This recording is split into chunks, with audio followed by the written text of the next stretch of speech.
90,000 refugees have crossed through Serbia this year alone. And joining me now live is the country's Interior Minister, Stefanovic. Minister Stefanovic, thank you for joining me from Belgrade. Let's start with the burden on Serbia and on the Balkans. How are you dealing with being the transit point for all these refugees? Well, good evening, and this is a good question, since we've had almost 115,000 refugees passing through Serbia since the beginning of this year.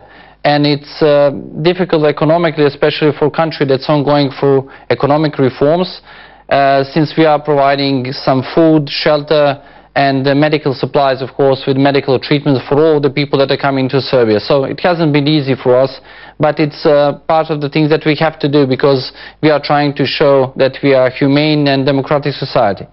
Now, of course, the EU has released about 1.7, nearly 2 million euros in humanitarian assistance for you and Macedonia. But you are aspiring to belong to the EU. What would you say to the EU, to the leaders, to the policymakers right now about this massive crisis? Well, I think that the key issue is that we need a comprehensive solution. It cannot be a solution for one of several countries. It has to be a comprehensive solution that deals with the entire EU, because this is a more EU problem than actually a problem of Serbia. We are a transit country, but we want to be humane and show that this is actually a right approach. Since, I don't believe that any war can stop these people from reunion with their families or seeking a better life, whether they do it in Germany, Sweden, or any other European country. We also, as Serbia, as a candidate country, we want to show that we are prepared to take our part of the burden, and we are prepared to take some of these people also here. But we also want to show that they are safe passing through Serbia, also that they can get everything that they need for normal life in any other country. You just said you don't think a wall is the solution. Your neighboring country, Hungary, has built a razor wire fence. The sight of desperate people trying to get through that fence is truly heart-wrenching, and it also doesn't work. What would you say to your neighbors in Hungary? Well, we are aware that it is a privilege of any country to defend its borders as they see fit. But actually, as you said it yourself, it doesn't really work. And it puts a question, well, what is the European idea? If our idea is Europe without borders, Europe without razor fences, without walls, and a Europe in which we have freedom to travel, then there is a question, what is the actual European goal to do with this?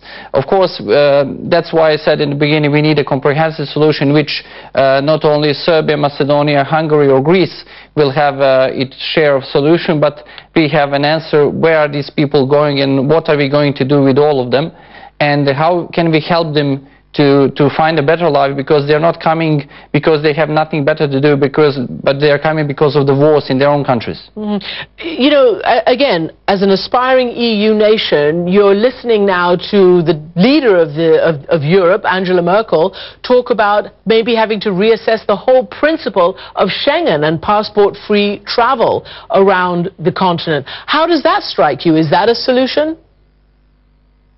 Well, it is a question what Europe wants, but what we wanted to show is whatever solution is, we have to show that these people, they came to Europe, they should be treated in a European way, that means humanely. Our Prime Minister, Mr. Vučić, also visited refugees several times, and we have continued to build our capacities. We have more and more people that we can settle here. So far, not many of them expressed desire to stay in Serbia, just several hundred. But we are prepared to speak to the European Union about all solutions, and whatever we come up together as a solution that will be sustainable for years to come, because this is not a crisis that will go away in a few weeks, I think that would be a good approach. So far, the problem is we don't have an approach. Exactly. And Minister Stefanovic, when we were all covering the war in the Balkans 20 years ago, Serbia, Bosnia, Croatia, we saw the last massive exodus of refugees around Europe. Now they're talking about reassessing the process of asylum. Would a country like Serbia agree to be an asylum point, for instance? Well, we are prepared to talk about all solutions, but this is, as I said, these people are coming mainly from Syria, and they're entering Europe in Greece and Bulgaria. So they're entering European Union, transiting through Macedonia and Serbia, and continuing to European Union. So this is basically a question to us as Europe. What do we want to establish here? What do we want these people to be spread equally, or some quota system throughout Europe, or should they just going wherever they want, or what is our approach, and how can we facilitate this? Because it's not easy. It costs Serbia 15,000 to 20,000 euros per day just to provide for food and medicines, and without people who are working in this process. So it's a really difficult question. Minister Nebojša Stefanovic, thank you so much for joining us from Belgrade this evening. Thank you. Thank you.